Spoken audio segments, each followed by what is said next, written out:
یا حبیب اللہ الصلاۃ والسلام علیک یا نبی اللہ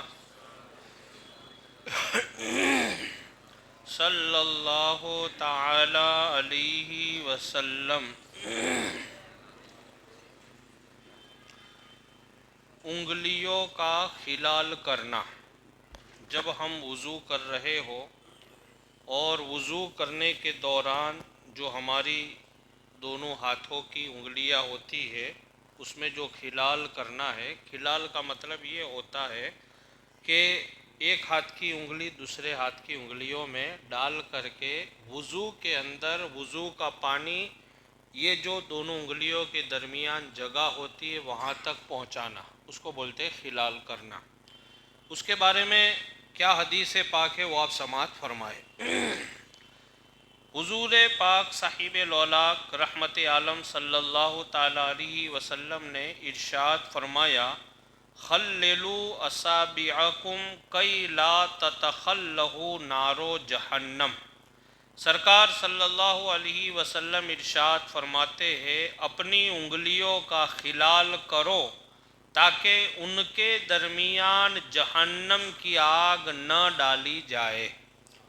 پتہ چلا کہ وضو کرنے کے دوران اگر ہمارے ہاتھ اور پاؤں کی انگلیوں کے درمیان اگر خشک رہ جاتا ہے، سوکھا رہ جاتا ہے، پانی نہیں پہنچتا ہے تو سرکار فرماتے ہیں کہ ان جگہوں میں قیامت کے دن جہنم کی آگ ڈالی جائے گی۔ کیونکہ میں نے آپ کو بتایا تھا، کئی دنوں سے عرض کیا ہے اور آج بھی بتاتا ہوں کہ ہاتھ اور پاؤں یہ وضو کے اہم حصے ہیں اور فرائض وضو میں داخل ہے۔ دونوں ہاتھوں کا دھونا اور پاؤں کا دھونا یہ وضو میں داخل ہے، اور یہ ہماری انگلیوں کا یہ جو بیچ والا حصہ ہے یہ ہو سکتا ہے کہ یہاں تک پانی نہ پہنچے، اس لیے اس کا خلال کر لینا چاہیے۔ اور خلال کا طریقہ یہ ہے کہ سیدھے ہاتھ کا خلال الٹے ہاتھ کی انگلیاں اس کے اندر ڈال کر کے آپ کریں، اور اس طریقے سے الٹے ہاتھ کا خلال سیدھے ہاتھ کی انگلیاں ڈال کر کے آپ کریں، برابر۔ آگے انشاءاللہ طریقہ آتا ہے۔ میرے پیارے آقا صلی اللہ علیہ وسلم کے پیارے دیوانوں، اس حدیث میں رحمت عالم صلی اللہ علیہ وسلم نے انگلیوں کے خلال کا حکم فرمایا اور ساتھ ہی اس کی علت یہ بیان فرمائی کہ انگلیوں کا خلال نہ کرنے کی وجہ سے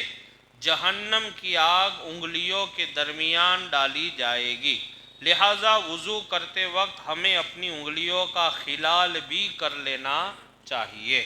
خلال کا طریقہ یہ ہے کہ دائیں ہاتھ کی انگلیوں کو بائیں ہاتھ کی انگلیوں کے درمیان اور بائیں ہاتھ کی انگلیوں کو دائیں ہاتھ کی انگلیوں کے درمیان سے گزارا جائے،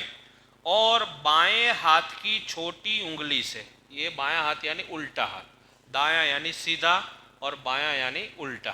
یہ تو ہو گیا ہاتھ کا خلال کہ سیدھے ہاتھ سے الٹے ہاتھ کا خلال اور الٹے ہاتھ سے سیدھا، اس طریقے سے انگلیاں آپ کو یوں کر دینی ہے تو یہ خلال ہو جائے گا، برابر۔ اب پاؤں کا خلال کیسے کرنا ہے وہ آپ سماعت فرمائیں۔ اور کہتے ہیں کہ بائیں ہاتھ کی انگلیوں کو دائیں ہاتھ کی انگلیوں کے درمیان سے گزارا جائے، یہ ہو گیا ہاتھ کی انگلیوں کا خلال۔ بائیں ہاتھ کی چھوٹی انگلی سے، بائیں ہاتھ یعنی الٹا اور یہ چھوٹی انگلی، بائیں ہاتھ کی چھوٹی انگلی سے دونوں پیروں کی انگلیوں کا خلال کیا جائے، جیسے یہ الٹا ہاتھ ہے اور یہ پاؤں سمجھ لو، تو اس طریقے سے سمجھ گئے، اور دونوں پاؤں کا اس طریقے سے الٹے ہاتھ کی چھوٹی والی انگلی سے پہلے سیدھے پاؤں کی انگلیوں کا آپ خلال کریں، پھر الٹے پاؤں کی انگلیوں کا خلال کریں، بس ایسی جو بیچ میں جگہ ہے دو انگلیوں کے بیچ میں انگلی کو ڈالنا ہے، گزار دینا ہے، انگلیوں کو ڈالنا ہے، گزارنا ہے، تاکہ وہ جگہ ہماری خشک نہ رہ جائے، کیونکہ وہ خشک رہ جائے گی تو آپ کا وہ عضو مکمل نہیں ہوگا دھونے میں، اور جب وہ عضو نہیں دھویا جائے گا تو آپ کا وضو نہیں ہوگا، جب وضو نہیں ہوگا تو آپ کی نماز نہیں ہوگی، اس لیے وضو کے درمیان اس بات کا خیال رکھنا ضروری ہے۔ اللہ سے دعا ہے کہ اللہ رب العزت مجھے اور آپ تمامی حضرات کو احکام وضو پر عمل کرنے کی توفیق عطا فرمائے۔